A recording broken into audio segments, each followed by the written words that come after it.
فتح مکہ اس video کو بناتے ہوئے مجھے بہت خوشی محسوس ہو رہی تھی کیونکہ آج فائنلی وہ سب مسلمان جنہوں نے 13 سال تک مکہ میں کفار کا ظلم و ستم برداشت کیا، اپنا گھر، کاروبار، رشتہ دار سب مکہ میں چھوڑ کر اللہ کی خاطر مدینہ ہجرت کر گئے، تو فتح مکہ کے دن اللہ تعالیٰ نے انہی مسلمانوں کو عزت و احترام سے مکہ میں واپس داخل کیا۔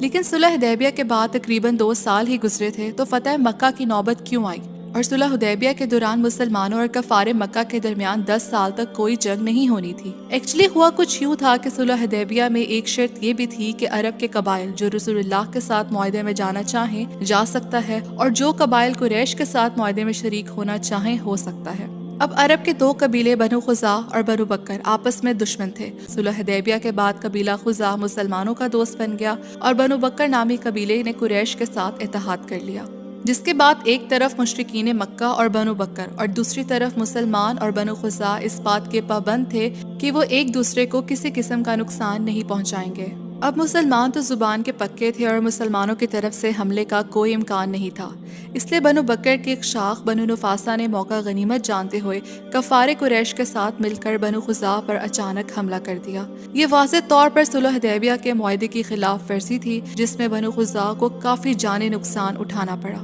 اب جب اس واقعے کی خبر رسول اللہ کو ہوئی، آپ نے قریش کی طرف پیغام بھیجا کہ ان 3 شرطوں میں سے کوئی ایک شرط قبول کر لیں۔ بنو خزاع کے جتنے آدمی قتل ہو گئے ہیں ان کا خون بہا ادا کریں، یا پھر بنو نفاسہ کی حمایت چھوڑ دیں، یا یہ اعلان کر دیں کہ حدیبیہ کا معاہدہ ٹوٹ گیا ہے۔ رسول اللہ کا قاصد واپس آیا اور نبی صلی اللہ علیہ وسلم کو بتا دیا کہ مکہ مکرمہ والوں نے کہا ہے کہ ہمیں تیسری شرط منظور ہے، جس کا مطلب ہے حدیبیہ کا معاہدہ ٹوٹ گیا۔